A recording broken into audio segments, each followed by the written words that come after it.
Accra, capitale du Ghana, où la vie de tous les jours dans cette ancienne colonie autrefois baptisée la Gold Coast, la côte de l'or, comme la marque d'un rêve européen. Celui d'un pays aux ressources aurifères innombrables qui finalement se révélèrent bien décevantes.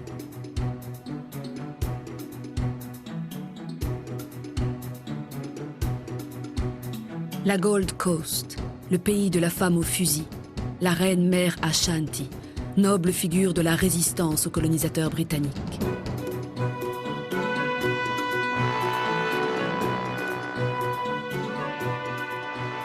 Ces musiciens de bronze, à Accra, songent-ils à leur héroïque Queen Mother?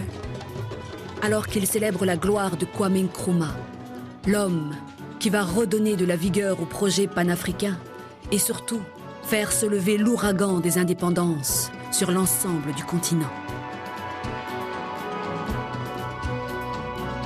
Forward then, to independence.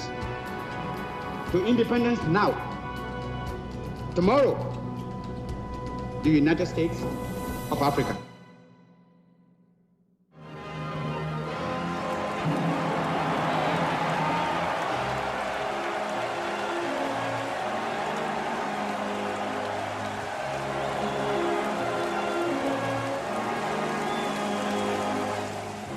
President Truman announced the official surrender. This is a solemn but glorious hour. I wish that Franklin D. Roosevelt had lived to see this day. General Eisenhower informs me that the forces of Germany have surrendered to the United Nations. The flags of freedom fly all over Europe.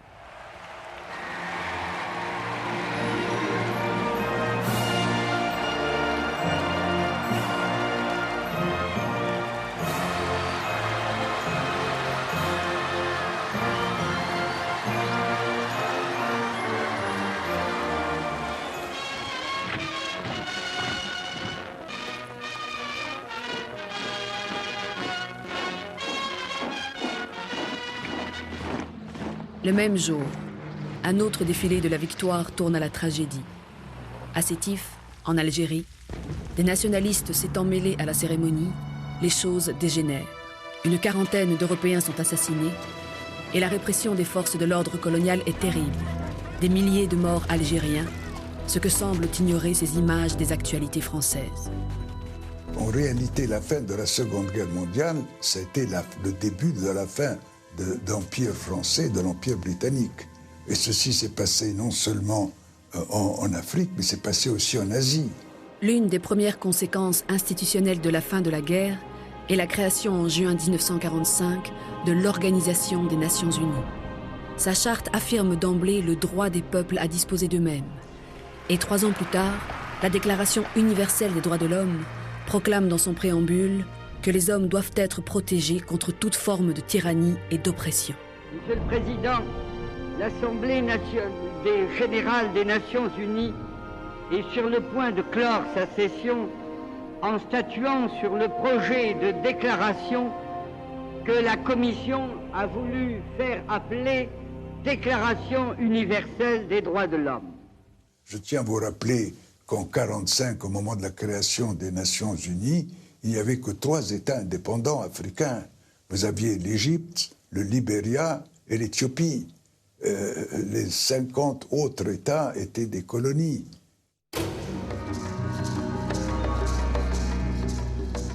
Au lendemain de la guerre, la carte politique de l'Afrique est inchangée, ou presque, bien calée dans ses frontières artificielles. Mais ce qui a changé dans cette Afrique apparemment immuable, c'est la mentalité des Africains.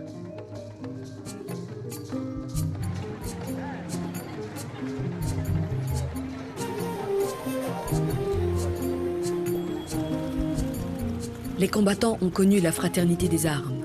Ils ont rencontré d'autres Africains et d'autres soldats noirs américains, messagers d'un mythe émancipateur. Et cette ouverture au monde, ces combattants vont en parler, en ville, au village ou en famille. Et vont évoquer les espérances soulevées 1 an plus tôt par le général de Gaulle. que plus rien ne serait jamais comme avant. De Gaulle le savait bien, lorsqu'il se rendait à Brazzaville, capitale de la France libre, pour y prononcer un discours aussi célèbre que mal connu. Nous sommes sûrs qu'aucun progrès n'est ni ne sera un progrès si les hommes qui vivent sur leur terre natale, à l'ombre de notre drapeau, ne devaient pas en profiter moralement et matériellement, si ce développement ne devait pas les conduire à un niveau tel qu'ils puissent un jour être associés chez eux à la gestion de leurs propres affaires. Voilà ce qui est le devoir de la France ici. La guerre, qui est une accoucheuse de révolution, a créé une ambiance et a même éveillé un nationalisme, des revendications qui ne paraissaient pas évidentes ni normales autrefois, avant-guerre. Qu'il y a eu aussi Brazzaville, malgré ses restrictions, qu'il y a eu les condamnations. Il y a eu des gens de mon pays qui ont été condamnés à mort et fusillés pour gaullisme. Que tout cela ne pouvait conduire qu'à une chose, c'est de dire non, après cette guerre, nous ne pouvons plus rester ce que nous étions. En Afrique française, avec l'abolition du Code de l'indigénat en 1946, les Africains obtiennent le statut de citoyens français et peuvent élire leurs représentants à l'Assemblée constituante, puis à l'Assemblée nationale. Ces élus, peu nombreux, sont loin de représenter le poids démographique de leurs électeurs, mais ils sont actifs. Affiliés aux 3 grands partis métropolitains, ils veulent s'en émanciper et créer un grand parti africain. Le congrès qui était convoqué à Bamako, en octobre 1946, était l'occasion de faire tous ces jeunes mouvements qui naissaient, d'en faire un seul parti africain, en tout cas un grand parti africain, dont tous les élus seraient du même bord, du même groupe, et qui à l'Assemblée serait absolument inévitable si on veut avoir une majorité. C'est dans cet esprit que nous sommes allés à Bamako. Or, qu'est-ce qui s'est passé à Bamako? D'abord, premier hic, les socialistes, Senghor, Lamine Gueye ne sont pas venus. Parce que le Parti socialiste, Marius Moutet, ont mis le haut là. Il ne faut pas y aller. Ensuite, les autres sont venus.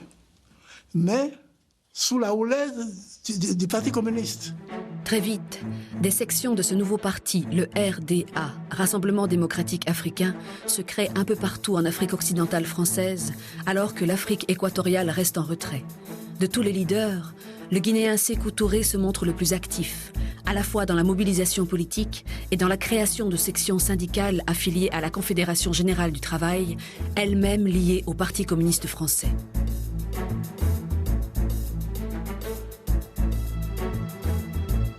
Le Camerounais Rouben Oumniobé est lui aussi une figure marquante de ces combattants de l'indépendance.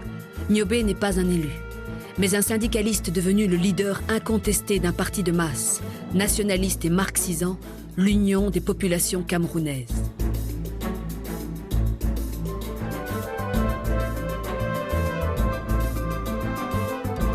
À la tribune des Nations Unies, il se fait le porte-parole de l'ambitieux programme de son parti. L'UPC a demandé à intervenir sur 3 questions. La réunification immédiate du Cameroun, la constitution d'un conseil de gouvernement et d'une assemblée avec des pouvoirs législatifs. Et enfin, la fixation d'un délai pour l'octroi de l'indépendance au peuple camerounais. Dans le même esprit, en 1946, les 3 élus du peuple malgache déposent sur le bureau de l'Assemblée nationale à Paris un projet d'indépendance pour la Grande Île. Lorsqu'il y a ce projet de loi déposé par les 3 députés à l'Assemblée nationale française, eh bien, Auriol, qui était donc le président de l'Assemblée nationale à l'époque, a considéré que c'était une provocation et que c'était une incitation à la rébellion. Et c'est là que les choses se sont radicalisées. Les choses se sont radicalisées en 1947, parce qu'au refus de l'indépendance, mal vécu par la population, vient s'ajouter un mécontentement, entretenu par le comportement d'une administration coloniale sourde à toute idée de changement et qui, bien au contraire, accroît les corvées imposées, notamment aux paysans, en multipliant les réquisitions.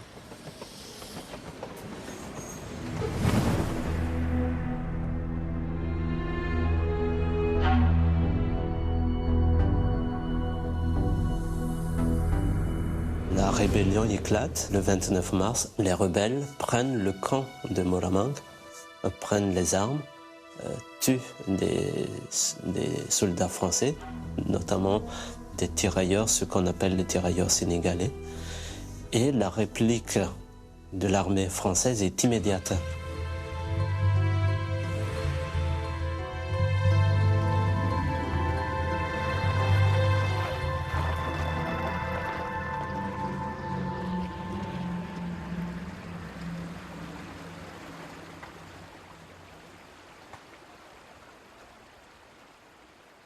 Et là, prend force le fait de se réfugier dans la forêt. Ce n'était pas simplement aller dans un lieu inaccessible à l'armée française, mais c'était aussi revenir à une certaine sacralité de la terre malgache. Et la forêt, à ce moment-là, devenait comme une sorte de matrice où cette notion de terre malgache devenait encore de plus en plus forte. Il y avait ce sacré qui pouvait même les préserver des balles. Beaucoup de ces rebelles allaient au front avec juste ici un point rouge de la terre qu'on prend et puis qu'on met ici, et aussi avec quelques amulettes qu'ils vont mettre sur leur poitrine, et de se dire que il leur suffit de dire Ran, Ran, et les balles se transforment en eau. L'armée française a compris que si les armes ne pouvaient pas venir à bout de ces talismans, ou de ces rebelles plutôt, il faut prendre le symbole. Et c'est ainsi que les maîtres de talismans, des hommes, des devins guérisseurs, ont été attrapés par l'armée française et jetés vivants des avions. Jetés vivants des avions. Et c'était une sorte de guerre psychologique, mais aussi une manière de dire que on a compris votre culture et on détruit votre culture. Dans les 4 mois précédant la soumission de tous les rebelles, s'ouvre en juillet 1947 le procès des députés malgaches. Ils sont accusés, sans preuve, d'être les instigateurs d'une révolte qui aurait fait, selon la majorité des historiens, de 30 à 40 000 morts. Ce procès provoque en France des réactions contrastées. Discours colonialiste contre élan de solidarité. L'un des accusés, Jacques Rabemananzar, condamné à perpétuité, écrit dans sa cellule le poème Ansa, en une nuit, sous le coup d'une très vive émotion. Un gardien sadique lui a fait croire que sa peine étant aggravée, il sera exécuté le lendemain. Je mords ta chair vierge et rouge, avec l'âpre ferveur du mourant aux dents de lumière. Madagascar. Un viatique d'innocence dans mes entrailles d'affamé, je m'allongerai sur ton sein avec la fougue du plus ardent de tes amants, du plus fidèle, Madagascar. Ton culte nous a saisis avec la puissance de cette mythe, île fabuleuse, Madagascar. Les premiers partis politiques étaient fondés sur le nationalisme. Un nationalisme en faveur de l'indépendance. Mais il existait tout de même quelques différences idéologiques. Certains considéraient que la Seconde Guerre mondiale avait été un signal pour la libération des colonies, tandis que d'autres pensaient qu'il n'était pas nécessaire de se détacher des grandes puissances mondiales. Comme bien des combattants pour l'indépendance, le Kenyan Jomo Kenyatta va souffrir des rigueurs de la prison coloniale. Publié à la fin des années 30, son livre à succès Au pied du mont Kenya glorifiait la société traditionnelle Kikuyu et dénonçait avec force la colonisation, celle notamment des hauts plateaux de la région de Nairobi. L'appropriation de ces terres fertiles par les colons débouche en 1952 sur l'insurrection des Mau Mau, qui va durer 4 ans. et connaître un grand retentissement dans le monde.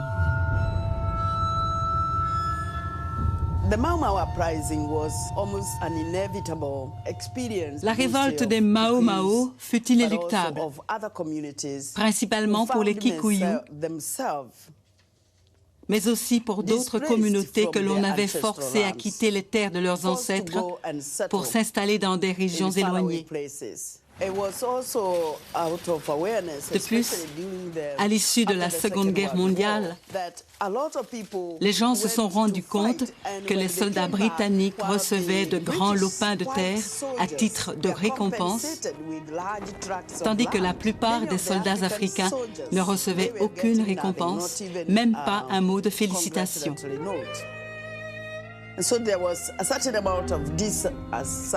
Le sentiment de mécontentement était tel parmi les jeunes hommes, et surtout ceux qui revenaient de la guerre, qu'ils se sont organisés pour reconquérir leur liberté.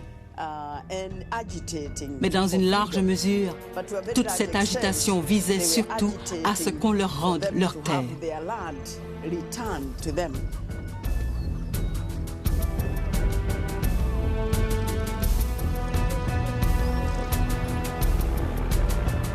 Pour juguler la révolte des Mao Mao, dépeints comme de véritables brutes sanguinaires, les Britanniques emploient les grands moyens.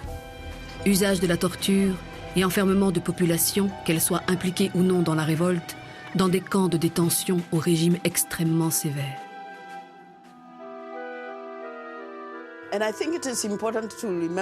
Il est important de se rappeler que la communauté Kikuyu a fini par se diviser en deux.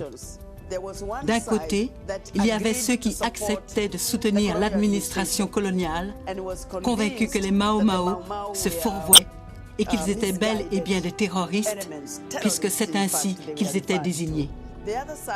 Et en face, il y avait le camp qui soutenait ceux qu'on pouvait présenter comme des combattants pour la liberté, car ils essayaient simplement de se libérer du joug colonial.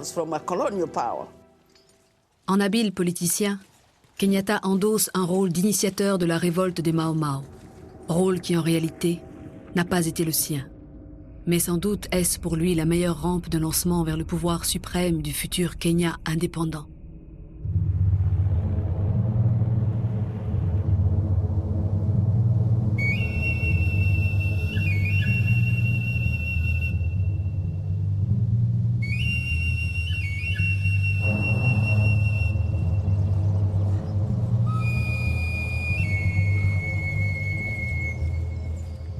À la même époque, alors que la guerre d'Indochine s'achève par la défaite de la France, éclate la guerre d'Algérie. Comme en Indochine, les soldats noirs recrutés de force ou engagés volontaires sont en nombre du côté français. Cet exemple algérien, de nombreux mouvements d'émancipation dans toute l'Afrique s'en inspireront. Et une fois indépendante, l'Algérie deviendra une place forte du mouvement tiers-mondiste. Autre influence, celle de Gamal Abdel Nasser, le chef de l'État égyptien, qui avait déjà fait un geste de grande portée, la nationalisation du canal de Suez.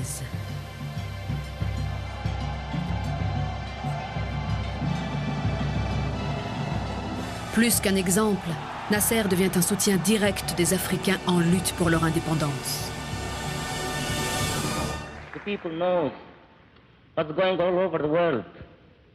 People are feeling that they can achieve their independence, their sovereignty, by their own effort. This is the problem. The principles which were declared after the Second World War, the principles of self-determination, liberty. L'aide égyptienne était triple. Elle était une aide diplomatique auprès du système onusien, auprès des grands, au moment où les Nations Unies discutaient ces problèmes de décolonisation. Elle était ensuite militaire dans la mesure où l'Égypte offrait des armes à ces pays.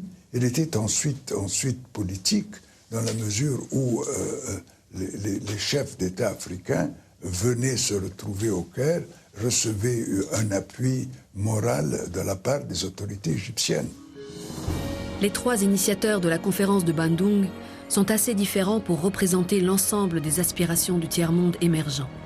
Il y a l'hôte de la conférence, l'Indonésien Sukarno, qui met en avant les 5 principes de l'Indonésie indépendante, le communiste chinois Chou En-lai, qui voit dans cette rencontre l'occasion de se démarquer de l'URSS, et enfin l'Indien Nehru, adepte intransigeant du non-alignement et d'un socialisme spécifique à son pays. L'Afrique y fait une apparition remarquée avec ses délégués venus de la Gold Coast et du Tanganyika, et surtout par la présence de Nasser. La conférence de Bandung est la première rencontre de cette envergure dans le tiers-monde, et les 29 pays réunis à cette occasion posent les bases du mouvement des non-alignés. Le principe du non-alignement, c'est de ne pas se soumettre aux puissances qui divisent le genre humain. C'est d'être toujours en position de défendre ce qui vous paraît juste et non ce que les autres pensent être juste. C'est de ne pas s'impliquer dans leur guerre. C'est pourquoi je vois le non-alignement comme un grand mouvement d'union des forces de paix. De son côté, le Congrès des écrivains et artistes noirs de Paris réunit à la Sorbonne en septembre 1956 des célébrités intellectuelles et artistiques venues de toutes les parties du monde. On a dit de cet événement que c'était un bandung culturel. C'est sans doute vrai, en ce qu'il s'agissait de faire exactement la même chose pour le monde culturel et littéraire ou artistique. Et l'organisation de ce congrès en délégation ressemblait assez étrangement à celui des non-alignés. Le respect des pays alors que ceux-ci ne sont pas encore indépendants. La première indépendance, c'est celle du Ghana qui n'intervient qu'un an plus tard, en 1957, le montre très bien. Faire venir un certain nombre d'intellectuels en les regroupant par pays supposait que les pays existaient déjà sur le plan culturel, même s'ils n'existaient pas encore sur le plan politique. Et je crois qu'il y avait là une sorte de défi à la structuration des sociétés coloniales en faisant émerger sur le plan politique des États et des nations, là où, jusque-là, ces États et ces nations n'avaient pas encore cours. Notre rôle est d'annoncer l'avenue et de préparer l'avenue de celui qui détient la réponse, le peuple, nos peuples, libérés de leurs entraves, nos peuples et leur génie créateur, enfin débarrassés de ce qui le contrarie ou le stérilise. Nous sommes là pour dire et pour réclamer. Donnez la parole au peuple noir, laissez entrer les peuples noirs sur la grande scène de l'histoire.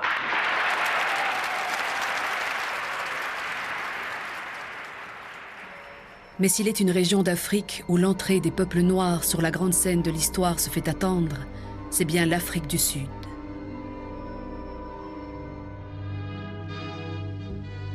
Kijk is een Afrikaner.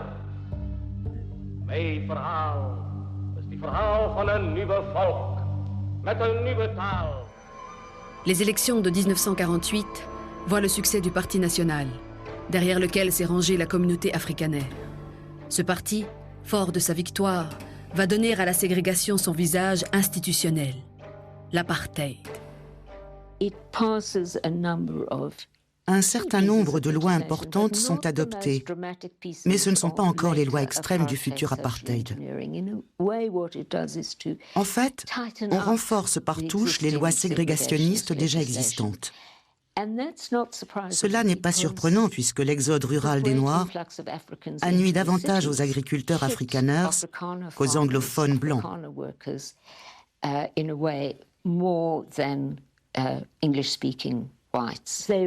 C'est pourquoi on fait passer des lois limitant l'accès des Noirs aux villes. Des quotas sont mis en place. La plupart de ces mesures visent directement à endiguer l'exode des Noirs. Il y avait une véritable obsession du nombre de Noirs en zone urbaine.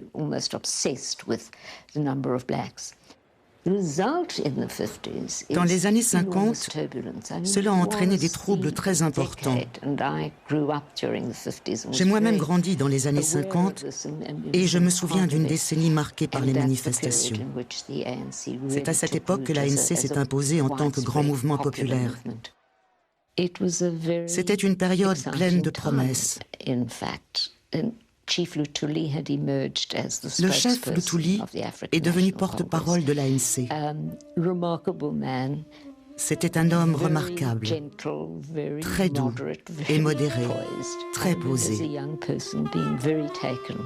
Luthuli m'impressionnait beaucoup quand j'étais petite fille et il était mon héros. Le modèle sud-africain de l'apartheid fait tache d'huile en Afrique australe et centrale. La Rhodésie du Nord, par exemple, va connaître les rigueurs humiliantes de la ségrégation.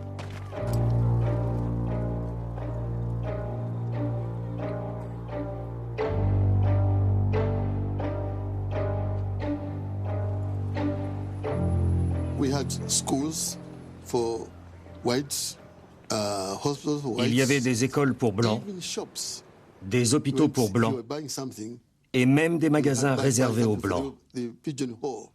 Pour acheter quelque chose, vous deviez le faire par une lucarne, tandis que les blancs pouvaient entrer dans le magasin. Voilà contre quoi j'ai lutté. Un jour, j'ai voulu leur donner une leçon. Je suis allé dans un magasin et j'ai demandé à acheter une bicyclette. Ils m'ont dit « D'accord, vous n'avez qu'à payer et on vous la donne. » Mais ils voulaient la faire passer par la porte. Et j'ai dit « Non, faites-la passer par la lucarne. C'est comme ça que je récupère mes achats, ma nourriture, mes médicaments. Je récupère tout par la lucarne. » Kenneth Kaunda est inspiré dans son action politique et son comportement de tous les jours par les préceptes que Gandhi a enseignés à la communauté indienne d'Afrique du Sud. Non-violence, désobéissance civile et résistance passive. C'est ainsi que Kaunda pourra affronter les geôles du colonisateur britannique, ce qui lui vaudra le surnom de Gandhi africain. Je suis allé plusieurs fois en prison. Et voilà comment, par exemple, j'ai arrêté de boire du thé. J'aimais beaucoup le thé. Mais je savais qu'on allait m'emprisonner car je défiais les lois injustes de l'apartheid. Je me suis dit qu'en prison, je ne pourrais pas boire de thé. Et cela risquait d'affecter ma détermination à lutter pour l'indépendance. Alors, j'ai arrêté d'en boire avant d'aller en prison. Le 23 juillet 1953, j'en ai bu 6 tasses d'affilée. Et puis, c'était fini. C'est la dernière fois que j'ai bu du thé.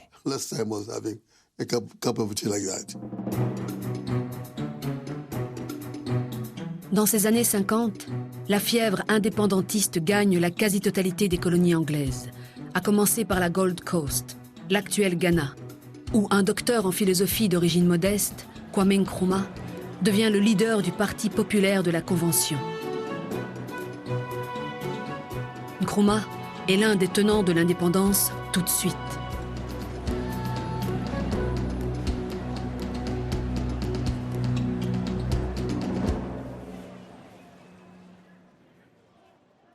À Accra, en 1948, des manifestations d'anciens combattants éclatent.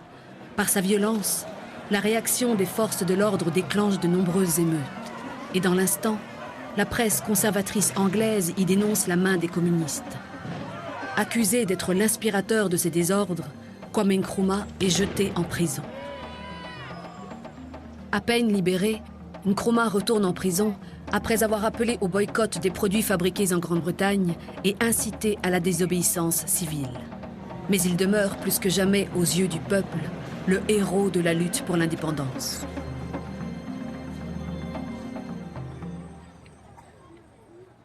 Alors que Nkrumah est toujours emprisonné, les Anglais sont contraints en 1951 d'organiser les premières élections législatives et démocratiques de leur empire africain. La participation massive de toutes les couches sociales assure à Nkrumah une victoire éclatante qui entraîne sa libération. Il se trouve alors à la tête du premier gouvernement autonome de l'Afrique noire. Il devient le premier de cette longue série de dirigeants africains sorti de prison pour accéder immédiatement au pouvoir suprême. L'indépendance n'est plus dès lors qu'une question de temps. Elle est proclamée le 7 mars 1957 à 0 heure.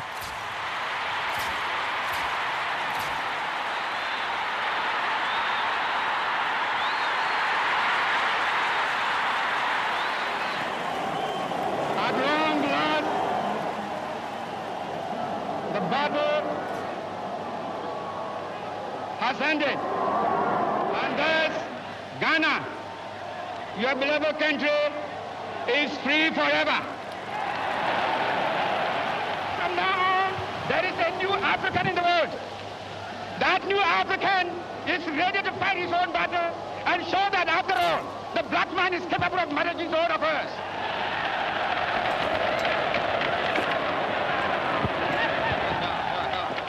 Now, I want you all, those who have hats on, to take off your hats and let the band play our national anthem.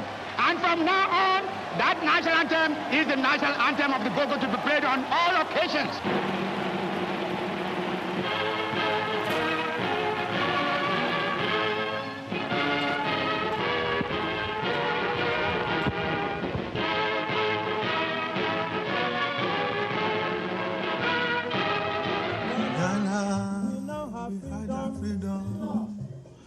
Ghana, land of freedom, toils of the brave and the sweat of their labor, toils of the brave which have brought results, toils of the brave and the sweat of their labor, toils of the brave which have brought results.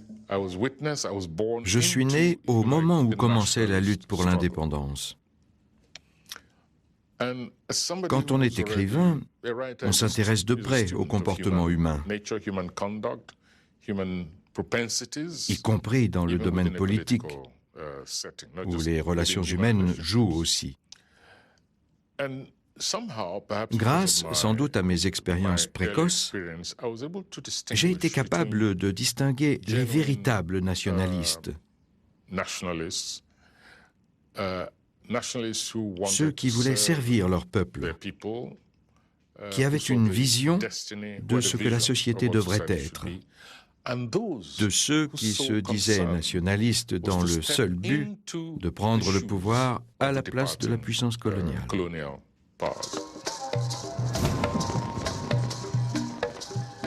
Dans les 7 années qui suivent l'indépendance du Ghana, vient l'heure de l'indépendance pour le Nigeria, le Tanganyika et le Kenya, dont les principaux responsables conserveront un lien plus ou moins fort avec l'ancienne puissance coloniale.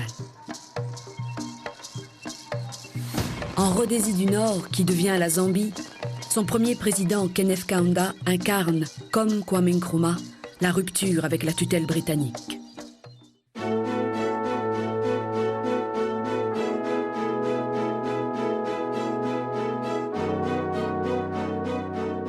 L'Afrique française n'échappe pas au mouvement général.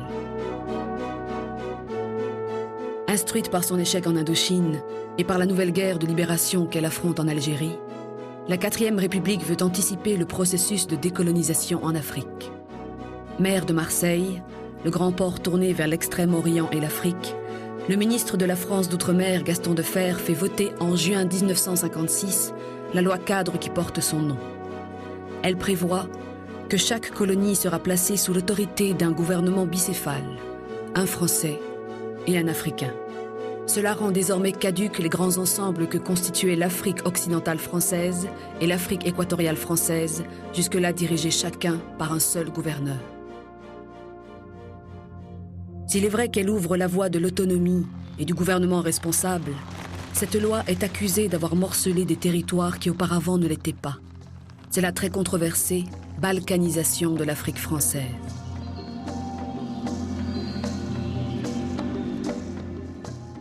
Nous voulions cette loi cadre, mais sans la balkanisation, nous voulions l'exécutif fédéral qui existait. Pourquoi cela existait du temps de la colonisation et au moment où nous abordions l'autonomie, on voulait la supprimer? Il y avait du Machiavel là-dedans. Ça me paraît évident. On a beau s'en défendre, on ne cessera pas, on ne m'empêchera pas de croire qu'il y avait là-dedans un petit calcul un peu mesquin et dont les conséquences sont quand même graves. Vous voyez tout le mal qu'on se donne aujourd'hui pour essayer de faire l'intégration. Nous étions ensemble. Nous avions une assemblée fédérale, le gouvernement général était là, gouverner ensemble. Nous avons une même culture. Nous nous fréquentons, nous nous connaissions.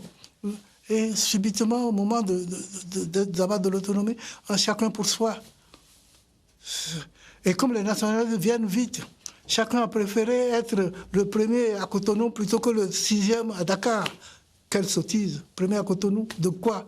Quand on est premier de rien, on n'est pas premier, on n'est rien.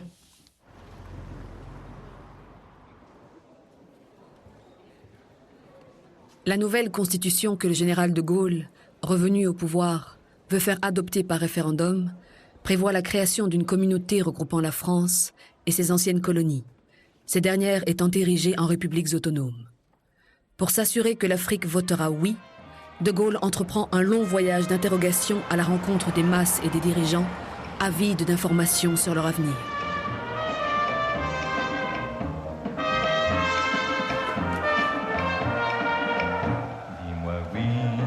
Dis-moi oui ou non, mais si c'est oui, c'est vraiment très bon.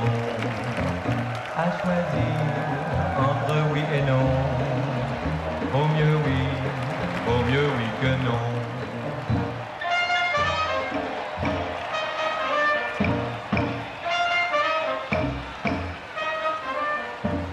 Oh dis-moi oui ou non, mais si c'est oui, vraiment c'est très bon. À choisir entre oui et non, vaut mieux oui que non. L'intérêt supérieur de notre chère Côte d'Ivoire, inséparable de celui de la métropole, veut, pour qu'elle soit féconde et durable, que notre association repose sur l'égalité absolue des droits et des devoirs, sur l'amitié sincère et sur la fraternité.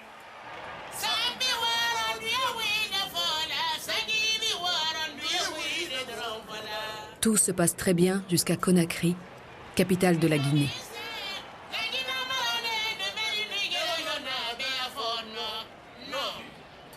Notre option fondamentale, qui à elle seule conditionne les différents choix que nous allons effectuer, réside dans la décolonisation intégrale de l'Afrique, ses hommes, son économie, son organisation administrative. Nous disons non de manière catégorique à tout aménagement du régime colonial et à tout esprit paternaliste. C'est donc de fort méchante humeur que le général de Gaulle arrive à Dakar, dernière étape de sa tournée dans l'Afrique subsaharienne. Et là, autre mauvaise surprise, les deux principaux dirigeants du mouvement national, Léopold Sédar Senghor et Mamadou Dia, sont absents. Je m'étonne qu'on stigmatise l'absence de Senghor. Je le rappelle, Senghor n'avait aucune responsabilité exécutive. C'était certes le premier homme politique du Sénégal, mais il n'avait aucune responsabilité exécutive. C'est Mamadou Dia qui était en charge de l'exécutif. Mamadou Dia n'était pas là, pour des raisons que je n'ai jamais comprises, et c'est Valdiodio Ndiaye qui faisait son intérim du président du conseil de gouvernement, qui a reçu le général et qui a prononcé un discours très fort. La politique du Sénégal, clairement définie, s'est fixé 3 objectifs qui sont dans l'ordre où elle veut les atteindre: l'indépendance,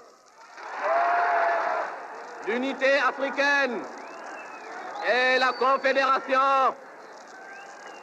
C'est dire, et nous ne devons pas nous le dissimuler, que ce que nous avons pu jusqu'ici savoir des avant-projets constitutionnels ne nous laisse pas sans inquiétude, ni même sans angoisse.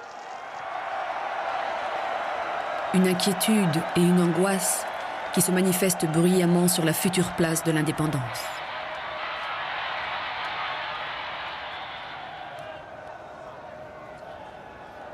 Aux porteurs de pancartes,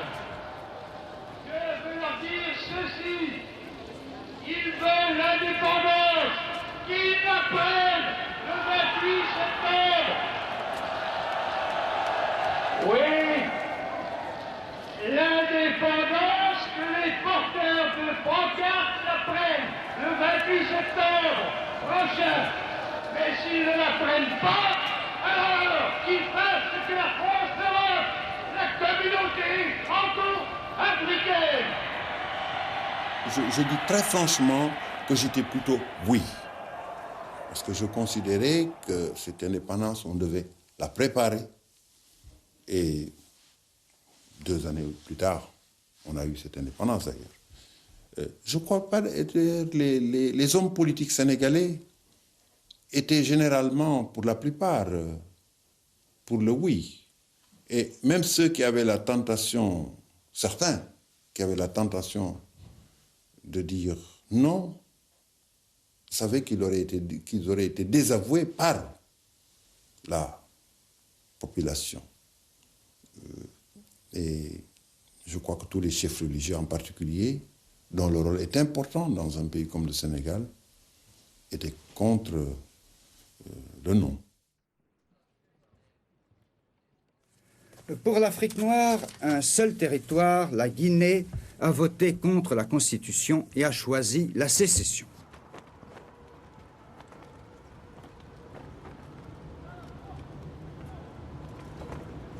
Les autres colonies françaises deviennent des républiques qui ne sont pas encore indépendantes.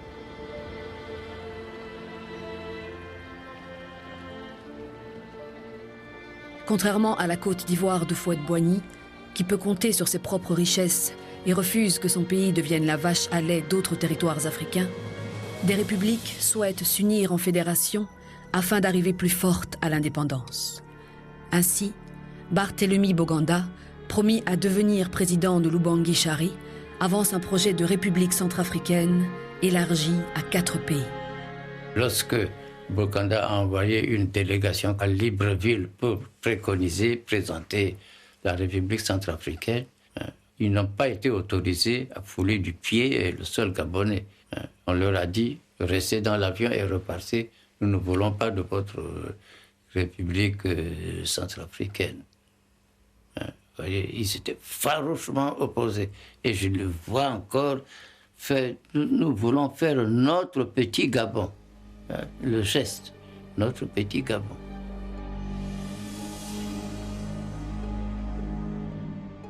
Le projet inquiète les milieux colonialistes et Boganda doit se contenter d'une république centrafricaine réduite aux seules limites de l'Oubangui-Chari. République qui n'aura même pas le bonheur de voir accéder à l'indépendance.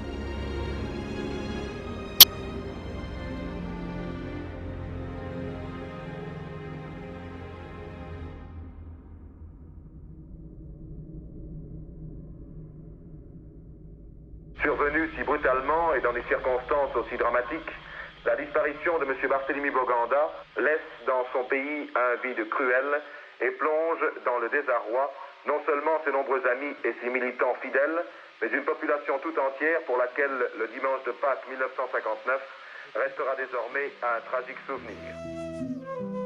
Boganda avait préconisé l'unité africaine en 3 étapes. La première étape, c'est celle de la République centrafricaine. La deuxième étape serait celle des États-Unis d'Afrique latine, c'est-à-dire regroupant les ex-colonies administrées par les peuples colonisateurs latins. Et la troisième étape serait celle des États-Unis d'Afrique tout court.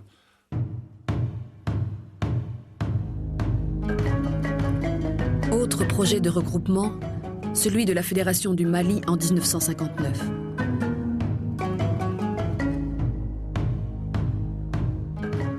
Naoud Volta et le Dahomey se sont retirés. Il n'est plus resté que le Soudan français et le Sénégal qui ont constitué à partir de 1959 la Fédération du Mali. Le nom Mali, c'était un souvenir du glorieux empire du Mali.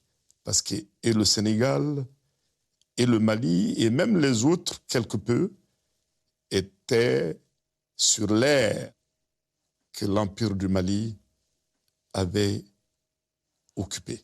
Le Mali, c'est l'ensemble, c'est le Soudan et le Sénégal, quoi. Est-ce qu'ils sont faits pour s'entendre ensemble? Oui, très bien, alors.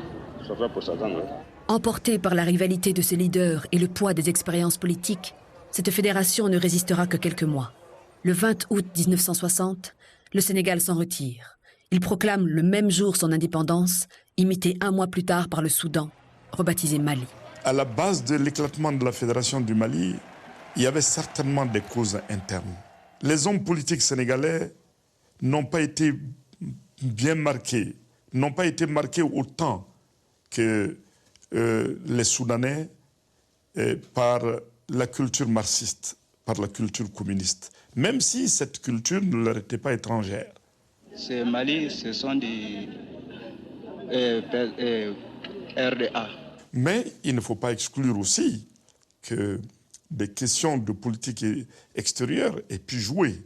Le Soudan était très engagé aux côtés des Algériens dans la lutte de libération nationale. Vous savez, le territoire soudanais à l'époque a servi de base de repli au FLN. C'était un problème par rapport au Sénégal. Nous avions, par rapport à la Chine populaire de l'époque, parce que dès octobre 1960, le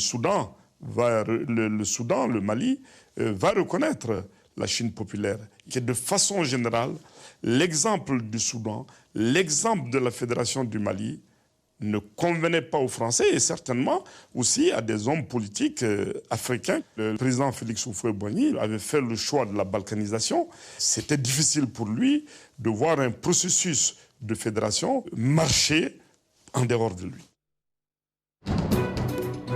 C'est donc affaibli par leur morcellement que les colonies de l'Afrique française vont accéder à l'indépendance.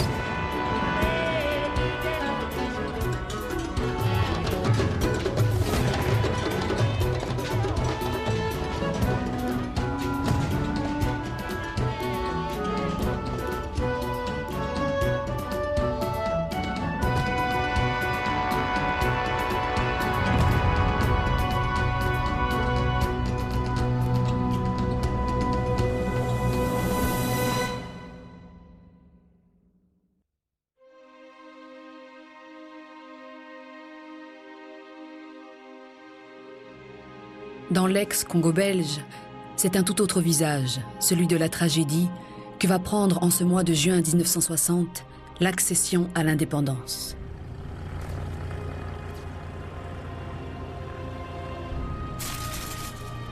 Lorsque le roi des Belges, Baudouin Ier, arrive à Léopoldville pour consacrer l'indépendance, il est accueilli par le président Kasavubu et le premier ministre Patrice Lumumba.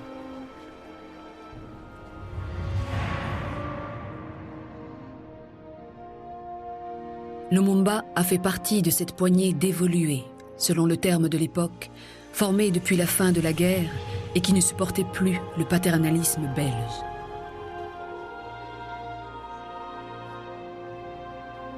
C'est pour accélérer le changement politique que Lumumba a créé le mouvement national congolais en 1958. Quelques mois plus tard, en janvier 1959, des émeutes anticolonialistes d'une rare violence ont été sévèrement réprimées et ont ensanglanté Léopoldville. Tenu pour responsable de l'agitation nationaliste, Patrice Lumumba a été emprisonné, puis libéré par l'intervention de ses partisans, qui ont exigé sa présence à une conférence dite de la Table Ronde que les Belges ont organisée dans la précipitation pour préparer l'indépendance. Des élections ont eu lieu et à défaut d'une majorité franche pour un seul parti, il a fallu recourir à des coalitions. À une semaine de l'indépendance, Joseph Kasavubu a été élu président de la République et Patrice Lumumba, Premier ministre. On ne saurait imaginer un attelage plus mal assorti.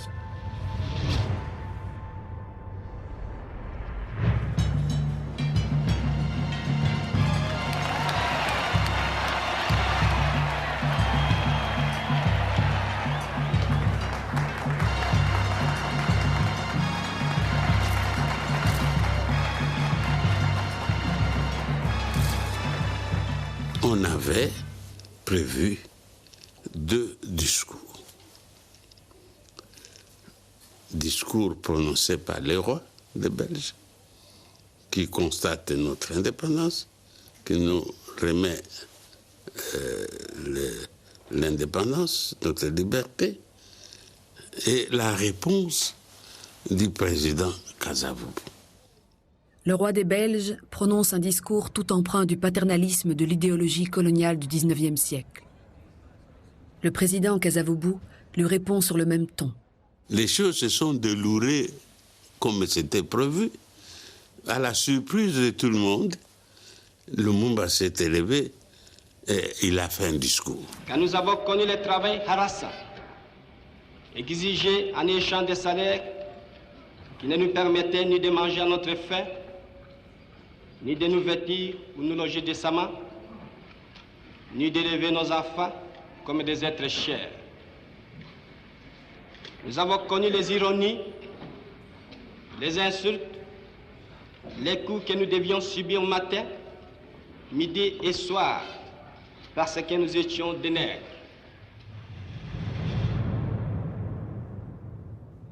C'était un incident diplomatique majeur.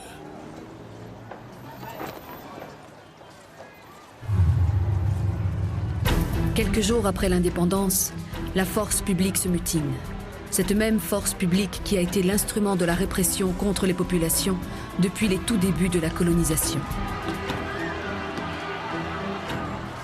La mutinerie dégénère en violence incontrôlée. Des Blancs sont contraints à un exode désordonné.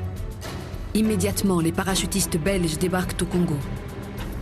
Une situation inédite dans la nouvelle Afrique indépendante. Après les émeutes, on va se réunir au camp Kokolo. Et là-bas, séance tenante, il y a des promotions qu'on décide. Ceux qui étaient des adjudants deviennent des colonels, des capitaux, des ceci, là. Donc, on nomme les nouveaux cadres de l'armée parmi les ploucs de la force publique. Et c'est ainsi que Mobutu, qui était premier sergent-major, lui, il est devenu colonel et chef d'état-major. Nous sommes jusqu'à aujourd'hui sous le chantage de ceux qui tiennent les armes. Depuis notre indépendance et jusqu'à aujourd'hui. Ce sont ceux-là qui parlent ici.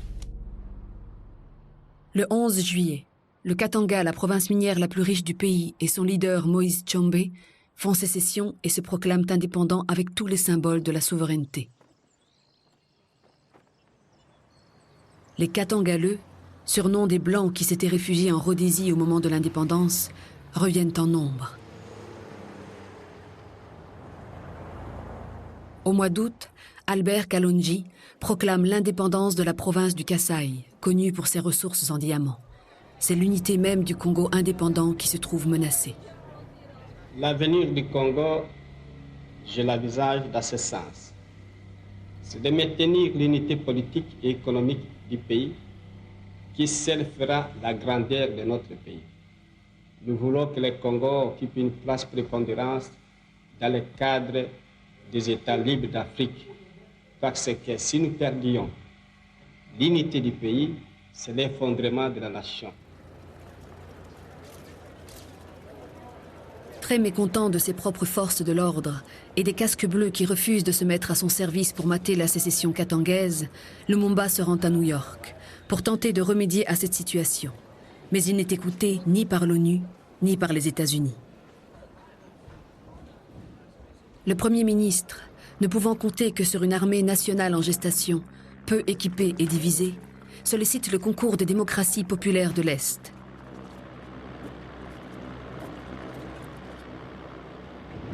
Ce qui lui permet au moins de passer à l'offensive au Kasaï.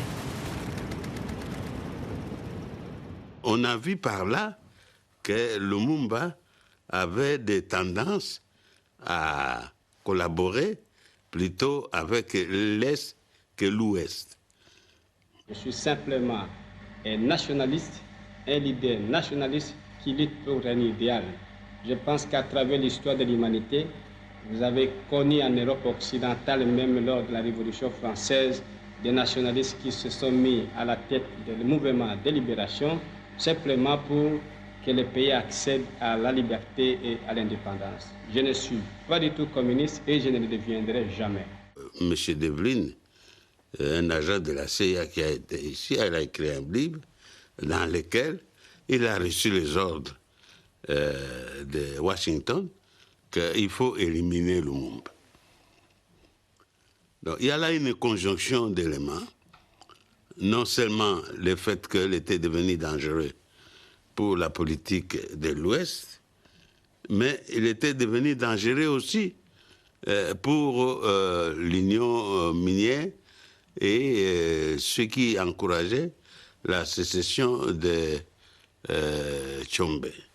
Le 5 septembre 1960, nous avons révoqué, conformément à l'article 22 de la loi fondamentale, le Premier ministre, M. Patrice Lumumba, et certains autres ministres.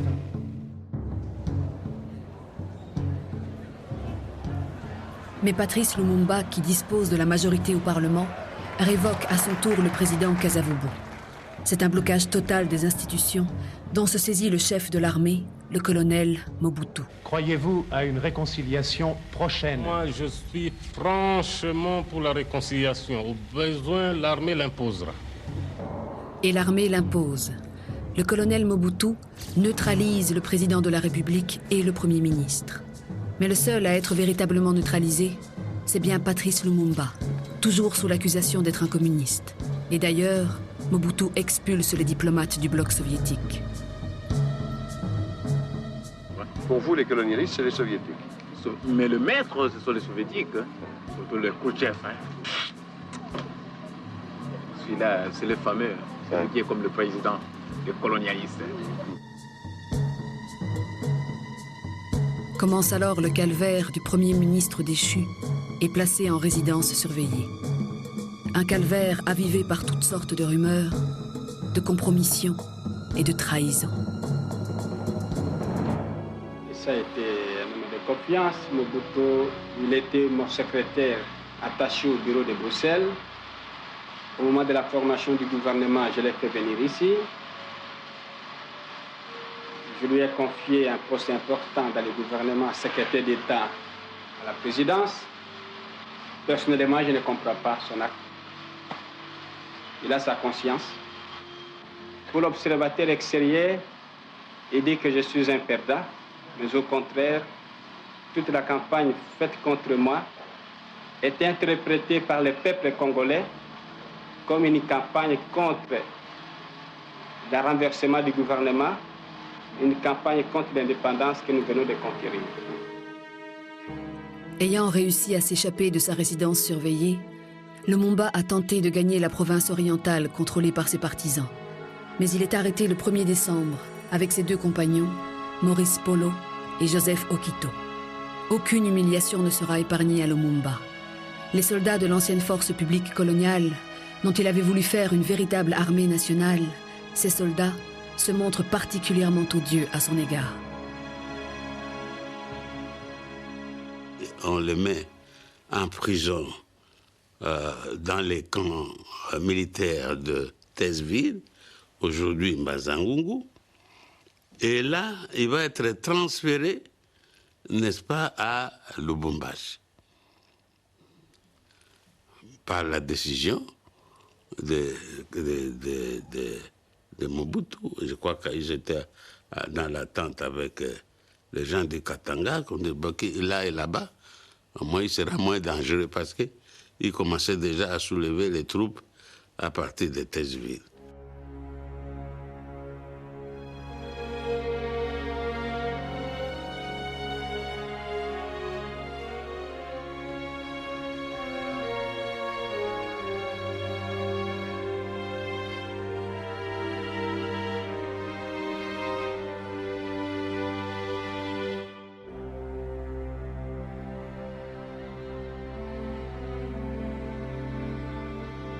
Il faut masquer la réalité du complot contre Lumumba et ses deux compagnons. Des rumeurs fantaisistes circulent et des certificats de décès falsifiés tendant à accréditer une mort accidentelle le 9 février, alors que l'assassinat, lui, s'est bien produit le 17 janvier 1961. Ce sont les Belges qui l'ont assassiné. Suivant l'enquête, n'est-ce pas, menée par le Parlement belge, bon, ces gens ont avoué qu'ils ont pris Lumumba, eh bien, ils l'ont tué, ils l'ont dépecé, lui et ses compagnons, au Quito et un polo, et ils les ont jetés dans une cuve d'acide sulfurique.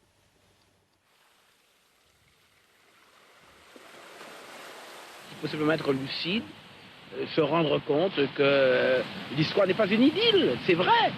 C'est vrai que l'homme politique doit affronter la solitude, la trahison, la mort. Et Lumumba, sa grandeur, c'est qu'il ne s'est jamais fait aucune illusion. Très tôt, il a su. Et très tôt, il a su qu'il était entouré par une bande de crapules, par des gens qui allaient le trahir. Il le savait. Mais, en tout cas, il a quand même été jusqu'au bout. Et jusqu'au bout de sa passion. Une passion de courte durée, quelques mois seulement. Mais une passion qui résonne encore dans l'Afrique d'aujourd'hui. Car cette indépendance du Congo, si elle est proclamée aujourd'hui dans l'entente avec la Belgique, pays ami avec qui nous traitons d'égal à égal, ni les Congolais d'un de ces noms ne pourra jamais oublier cependant que c'est par la lutte qu'il a été conquise.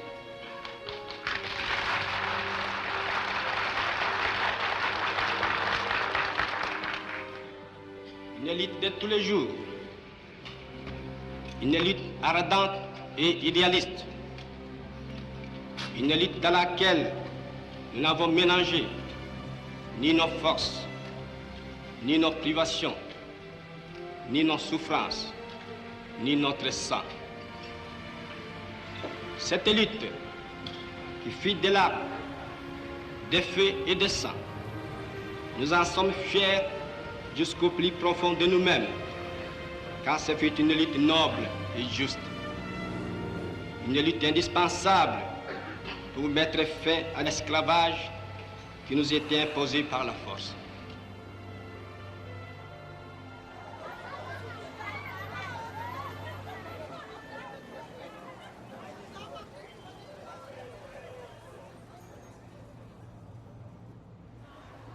L'assassinat de Lumumba provoque une vague de protestations à travers le monde. Les ambassades de Belgique sont attaquées par des manifestants en colère. À New York, la maison de verre, siège de l'ONU, est envahie par un groupe de Noirs américains dont Lumumba était devenu l'un des héros de l'Afrique indépendante.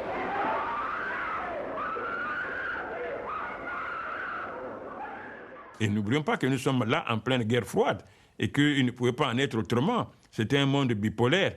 Donc, il fallait choisir ou être avec le colonialisme et néocolonialisme et capitalisme, ou être de l'autre côté, tenter une expérience d'un développement non capitaliste.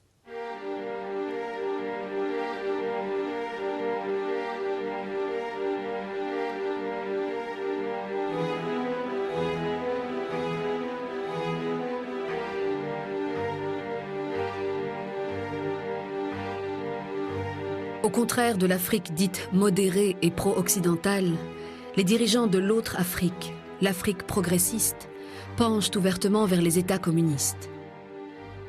Certains leaders font des tournées remarquées en URSS, en Chine et dans les démocraties populaires, tout en se réclamant d'un socialisme particulier adapté aux sociétés africaines.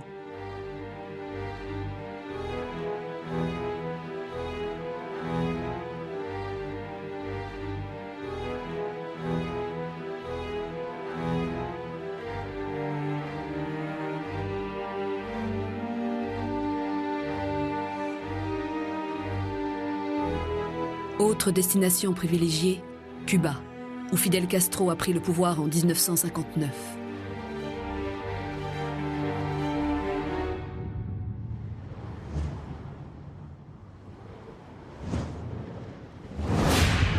En Angola, comme dans les autres colonies portugaises, prises à leur tour par la fièvre indépendantiste, le marxisme inspire toute une génération de jeunes leaders. Parmi eux, Mario de Andrade, intellectuel, étudiant à Lisbonne, réfugié à Paris, veut revaloriser la culture et la langue de son pays pour en faire une arme contre la domination coloniale. La culture était vraiment extrêmement importante, et surtout la poésie. C'était des poètes, il fallait être poète, il fallait écrire de la poésie, il fallait lire, il fallait tout connaître. Il y avait ce besoin de culture.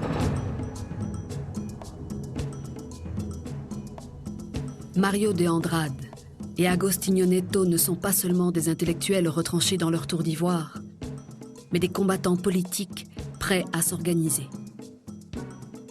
Ben, ils ont créé un mouvement. Voilà, parce qu'il fallait un mouvement. Il fallait qu'il y ait un chef, il fallait ceci, il fallait cela. Bon, ils se sont groupés, ils ont fait le mouvement populaire de la libération de l'Angola.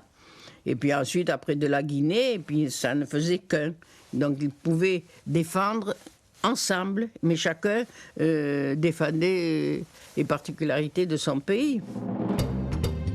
L'apprentissage des armes ne rebute pas ces intellectuels. Ils s'entraînent durement et passent du statut de théoricien de l'action politique à celui de guerrilleros.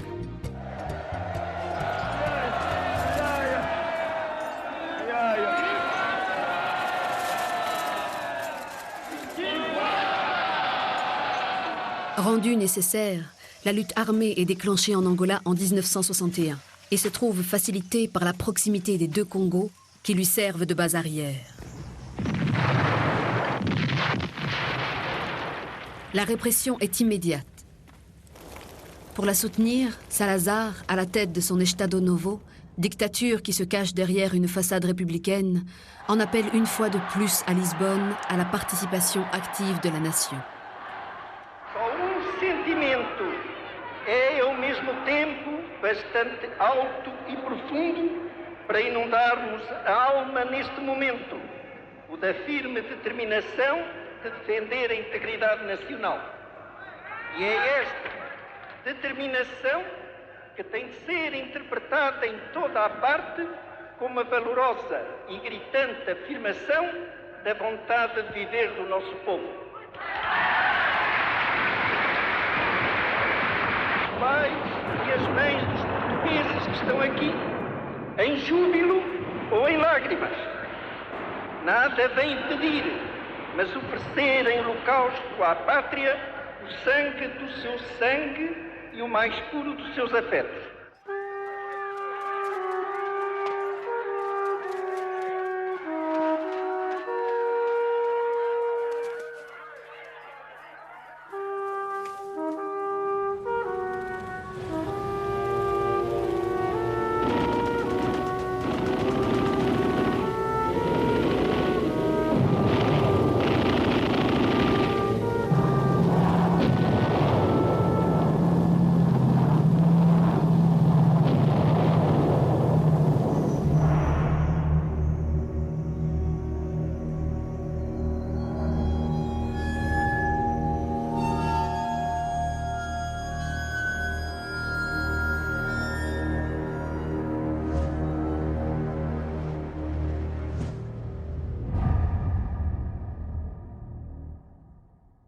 Un autre intellectuel marxiste, Amilcar Cabral, né en Guinée-Bissau de parents capverdiens, va rendre possible le mariage de ces deux colonies ouest-africaines du Portugal.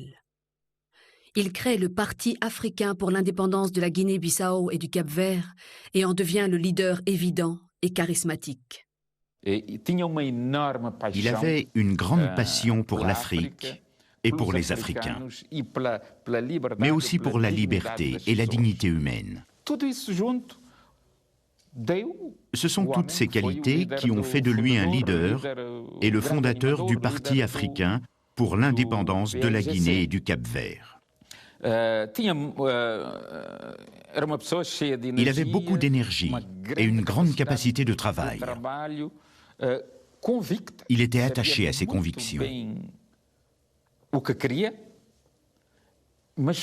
Et il savait exactement ce qu'il voulait. Mais sa grande force était de savoir transmettre son point de vue, influencer ses camarades et les encourager, les motiver, leur donner de l'élan. Un autre aspect intéressant de l'action d'Amilcar Cabral, c'est son retour en Guinée en tant qu'ingénieur agronome. Il a ainsi eu l'occasion d'étudier comment on pratiquait l'agriculture et cela lui a permis de connaître le pays en profondeur. Claro que nessa terra ali tem problema de, como é que se nome, de água. De água chove demais. Por isso é preciso fazer réguas grandes, né? Para a água para passar sempre para que tem coisa. Quem que lembra mais de ali? Foi bom? Hã? Chefe? Quem que é chefe? Ah, camarada. Quem que lembra mais de ali? Quem é campeão lembra ali? E quem? Ah, simpático. Maria Lima, ela leva direito? Maria Lima, por exemplo. Chega ali. Ele leva direito? Hã? E Cidade? Ela. E Lisa? E camarada? Ah, Fina. Il a ensuite utilisé cette connaissance dans l'élaboration d'une stratégie pour l'indépendance de la Guinée-Bissau et du Cap-Vert. Beaucoup de gens disaient qu'il était impossible de mettre en place une guérilla en Guinée, parce que l'espace était trop limité et qu'il n'y avait pas de montagnes. Mais quand on veut, on peut. Et Cabral a prouvé que c'était possible. Comme la plupart des guerres de libération populaire, celle qui gagne à son tour la Guinée-Bissau et le Cap-Vert enrôle femmes et enfants parmi ses combattants.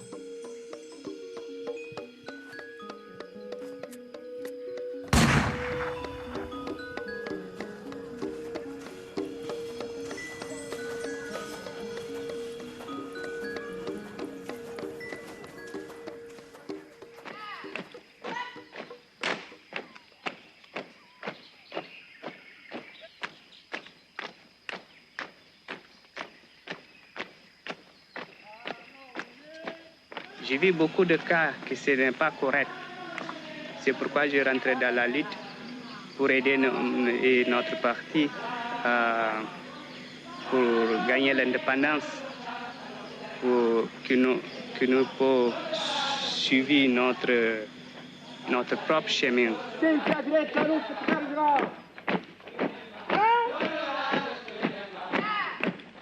On ne peut pas faire une guerre, on ne peut pas gagner une guerre si les femmes n'y participent pas.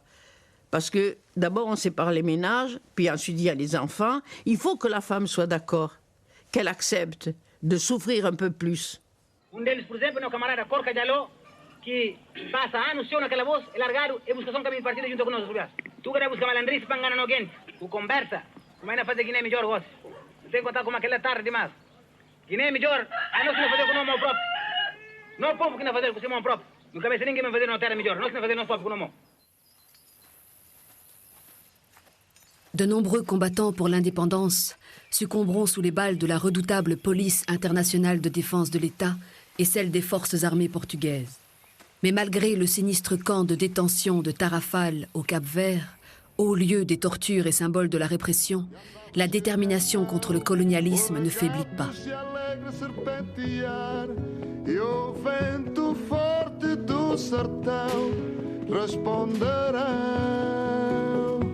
Monangambe, Monangambe.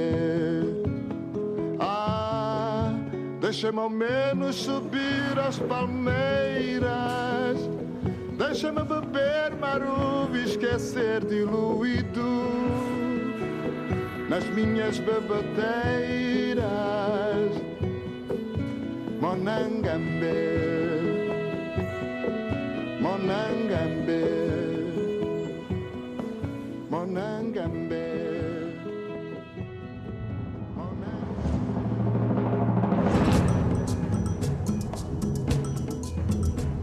Au Mozambique, celui qui tient les rênes du mouvement indépendantiste est aussi un leader rompu à l'idéologie marxiste, Eduardo Mondlane. Il est convaincu que la culture est une arme politique majeure. Mondlane foi o homem que Mondlane avait foi en la culture mozambicaine et ont la possibilité de faire naître une identité mozambicaine à travers l'unification de toutes les tribus du pays.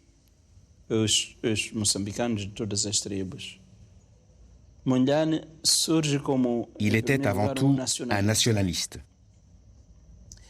Il avait connu le travail physique pénible, donné de sa personne pour pouvoir étudier.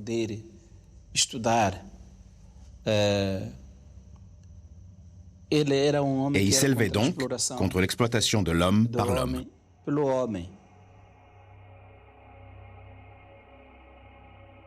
Mondlane entrera dans la lutte armée quand la répression des forces portugaises au Mozambique atteindra son paroxysme.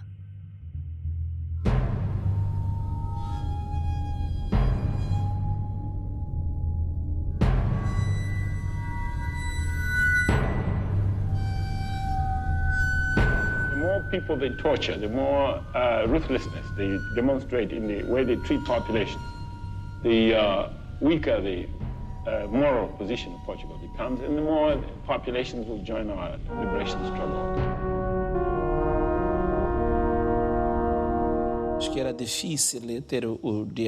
Il était difficile de dialoguer avec le Portugal. Mais comme nous avions accès à l'ONU, nous estimions que cela pouvait être une ouverture. Et en 1962, le Frelimo, Front de libération du Mozambique, a tenté d'entamer le dialogue. Mais le gouvernement colonial allait dans un sens différent, celui de la confrontation.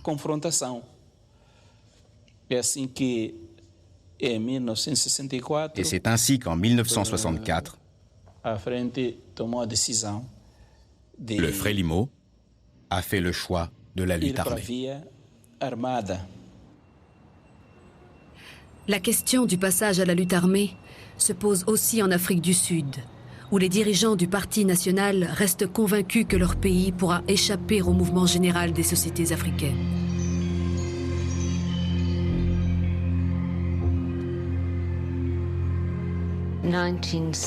Dans les années 60, les autorités sud-africaines ont promulgué des lois ségrégationnistes de plus en plus draconiennes. Les Noirs n'avaient plus le droit d'aller et venir librement, de choisir leur emploi. Tous les aspects de leur vie étaient régis par ces lois, de leur naissance jusqu'à leur mort. On décidait des écoles où ils pouvaient aller, des endroits où ils pouvaient naître, où ils pouvaient être enterrés, l'éducation à laquelle ils pouvaient prétendre.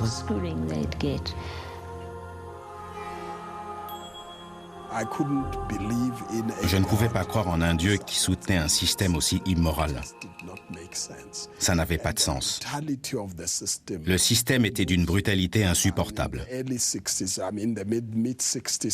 Vers le milieu des années 60, une des sœurs de ma mère est tombée gravement malade. Elle avait subi 7 interventions, une césarienne pour chacun de ses enfants. Elle était très mal en point et devait être hospitalisée à Johannesburg.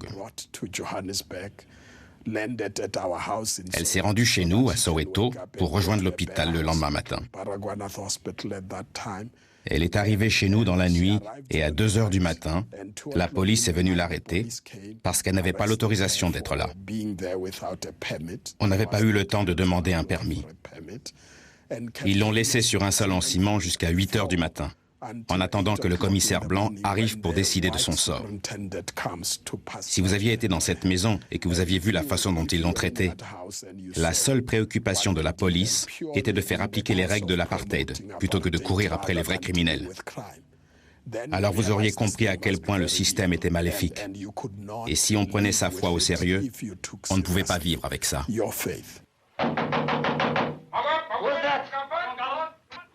I'm coming now.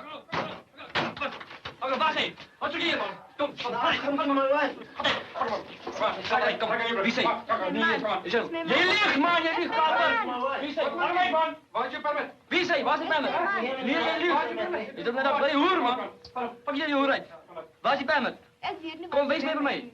Kom, kom, kom. Zet ik weer aan. Weet je zo? Kom nu terug. Ik moet even kijken hoe lekker die stukjes hoor. Enfin, Mikey, man, wat hoeveel kom ik in? Niet, maar ik zal als je recht maakt. Premier avocat noir de Johannesburg, Nelson Mandela devient rapidement, par son pouvoir de conviction, l'un des piliers de l'African National Congress, l'ANC. Il a organisé des campagnes de désobéissance civile et notamment le Stay at Home, refus de se rendre sur son lieu de travail. Le 21 mars 1960, à Sharpeville, un nouveau parti noir se voulant plus radical que l'ANC, le Pan African Congress, organise une manifestation pour dénoncer pacifiquement la pratique des passeports d'identification.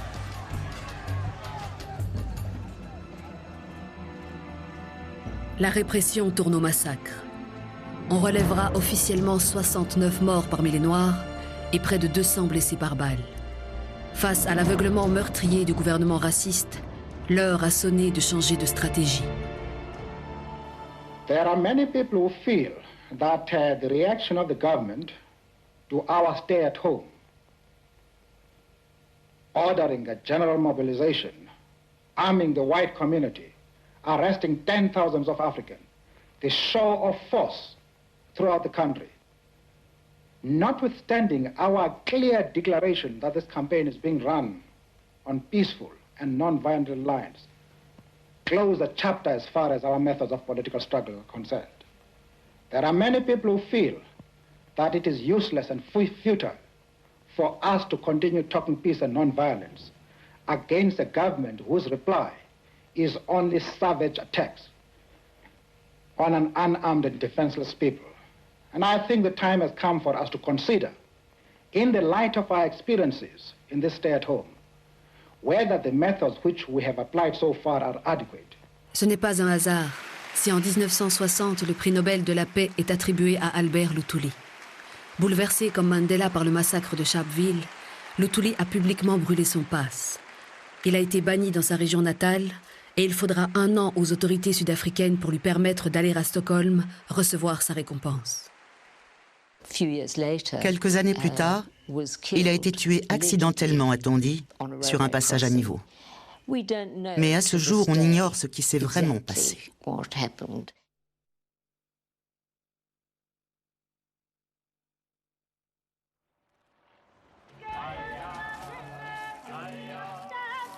Morts inexpliquées, multiples vexations, l'option de la lutte armée devient dès lors inévitable. Une lutte très dure, acculée à la clandestinité et soutenue par les couches populaires. Elle mettra plusieurs dizaines d'années pour venir à bout de l'apartheid, mais ne manquera jamais de l'appui d'artistes qui mettent à son service leur notoriété et leur engagement.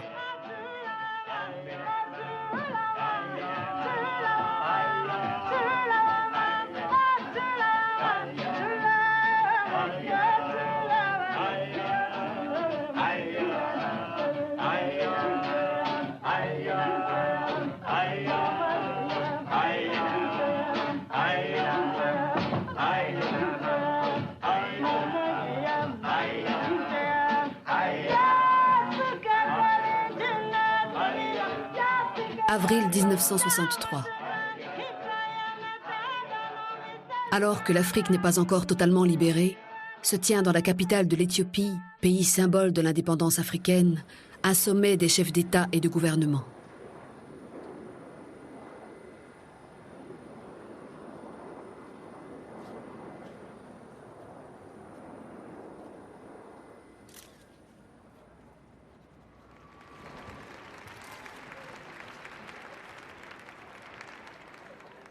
Ce sommet d'Addis Abeba va-t-il enfin concrétiser un projet panafricain qui vient de loin? Une première conférence panafricaine, organisée par des Noirs de la diaspora, s'était tenue à Londres, capitale de la plus grande puissance coloniale. C'était en 1900 déjà. Si vous regardez dans l'histoire, surtout dans l'histoire de la diaspora africaine, parce que c'est là où l'idée du panafricanisme est venue, c'est là où il y a eu ce besoin d'Afrique, plus fortement même que sur le continent qui était sous le joug colonial. Vous savez, toutes les grandes luttes qui ont eu lieu, Toussaint Louverture, Simon Bolivar, dans tout cela, vous trouvez un peu de panafricanisme. Le mouvement panafricain a été incarné par de fortes personnalités de la diaspora, tels que le philosophe libérien Edward Blyden ou l'essayiste américain William Du Bois, combattant passionné de l'égalité des races, mais aussi le Jamaïcain Marcus Garvey, promoteur radical de la cause noire, ou encore le Dahoméen Tuvalu Wenu, créateur en France d'un mouvement radical pan-nègre. Sans oublier le journaliste communiste George Padmore, originaire de Trinidad.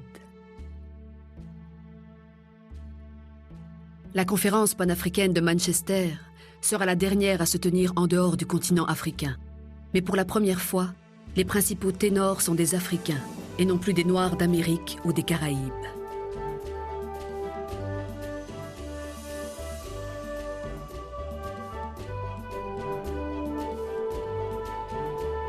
Ayant déjà participé à la conférence de Manchester, Nkrumah organise à Accra une autre conférence panafricaine, celle des peuples, où il convie tous les partis luttant pour l'indépendance. This decade is the decade of African independence. Forward then to independence. To independence now. Tomorrow, the United States of Africa. Our objective is African Union now. There is no time to waste. We must unite or we perish. I am confident that by our concerted effort and determination, we shall lay here the foundation for a continental union of African states. Tous les acteurs du sommet d'Addis Abeba vont-ils accepter de dépasser leurs frontières nationales et de se soumettre à la tutelle d'un gouvernement continental? Réticents pour la majorité d'entre eux, ils trouvent finalement un accord. La souveraineté des États indépendants est maintenue. La lutte pour l'émancipation doit être poursuivie, ainsi que la marche vers l'unité du continent. Mais dans l'immédiat, c'est bien la balkanisation que dénonçaient les Lumumba, Sangor et Nyerere qui se trouve ainsi légitimée.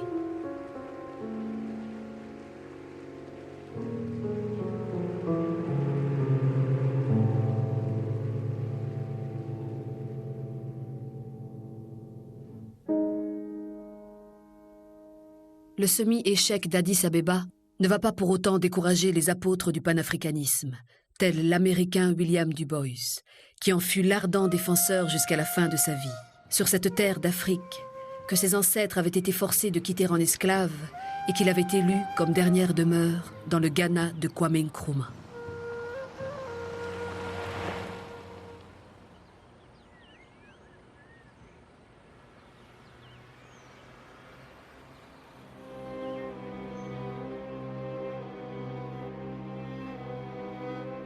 Mais après le déferlement joyeux des indépendances, c'est un vent contraire qui va se lever sur l'Afrique.